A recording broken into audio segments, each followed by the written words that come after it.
Pesawat bisa terbang membawa ratusan penumpang dengan berat bertonton. Tapi bagaimana mungkin benda sebesar itu bisa terangkat ke udara ya? Ada rahasia apa sih pada gaya angkat dan hukum Bernoulli? Yuk kita cari tahu kenapa. Hukum Bernoulli menjelaskan bahwa pada aliran fluida, jika kecepatannya meningkat, maka tekanannya akan menurun. Singkatnya, aliran cepat berarti tekanan rendah dan aliran lambat berarti tekanan tinggi. Hukum Bernoulli menyatakan bahwa pada fluida yang mengalir, jumlah energi yang berupa tekanan, energi gerak, dan energi potensial selalu bernilai konstan.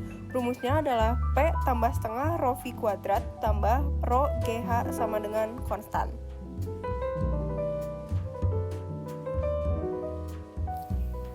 Sayap pesawat memiliki bentuk khusus yang disebut airfoil. Bagian atasnya lebih melengkung daripada bagian bawah. Akibat bentuk ini, udara di atas sayap mengalir lebih cepat, sedangkan udara di bawah mengalir lebih lambat. Ketika kecepatan udara meningkat, tekanannya menjadi lebih rendah sesuai dengan hukum Bernoulli. Sebaliknya, di bagian bawah sayap, aliran udara relatif lebih lambat sehingga tekanannya lebih tinggi. Perbedaan tekanan inilah yang nantinya menjadi penyebab terbentuknya gaya angkat pada pesawat. Tekanan besar di bawah ini mendorong sayap ke atas, menghasilkan gaya angkat, lift force. Gaya angkat inilah yang mengangkat pesawat ke udara. Mungkin kita pernah bertanya-tanya, bagaimana pesawat yang beratnya bisa mencapai ratusan ton tetap bisa mengudara? Rahasianya tetap pada gaya angkat yang dihasilkan oleh bentuk sayap pesawat. Mesin pesawat menggerakkan pesawat dengan kecepatan tinggi ke depan, sehingga udara mengalir sangat cepat terutama di bagian atas sayap. Semakin cepat aliran udara, semakin besar pula perbedaan tekanan yang terbentuk antara bagian atas dan bawah sayap. Saat gaya angkat yang bekerja ke atas lebih besar daripada gaya berat pesawat yang bekerja ke bawah, pesawat akan terangkat dan mampu terbang stabil.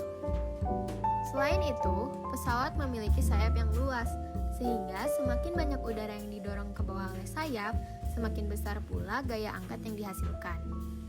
Dengan desain aerodinamika yang tepat, bahkan pesawat sebesar Airbus A380 yang beratnya lebih dari 500 ton pun bisa terbang dengan mulus di langit.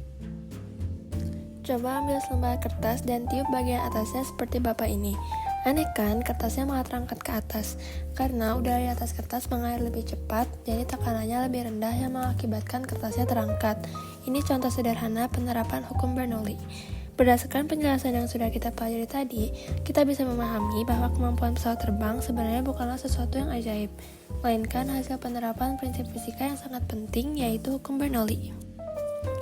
Saat pesawat bergerak maju dengan kecepatan tinggi, udara mengalir melewati sayap yang berbentuk airfoil. Karena bentuk bagian atas sayap lebih melengkung dan lebih panjang daripada bagian bawahnya, udara di atas sayap mengalir lebih cepat. Akibatnya, tekanan di bawah sayap lebih besar daripada tekanan di atas sayap. Dan perbedaan tekanan ini menghasilkan dorongan ke atas yang kita sebut sebagai gaya angkat atau lift. Kesimpulannya, pesawat dapat terbang karena kerjasama antara desain sayap yang aerodinamis, kecepatan aliran udara yang tinggi, mesin yang kuat, dan prinsip fisika yang menjelaskan hubungan antara tekanan serta kecepatan udara. Semua itu adalah penerapan luar biasa dari hukum Bernoulli yang membantu manusia menaklukkan langit dan melakukan perjalanan jarak jauh dengan cepat dan aman. Begitulah cara sains membawa kita menjelajahi dunia. Jadi, teruslah belajar dan temukan keajaiban fisika di sekitar kita. Sekian dari kelompok 2, terima kasih atas perhatiannya, dadah!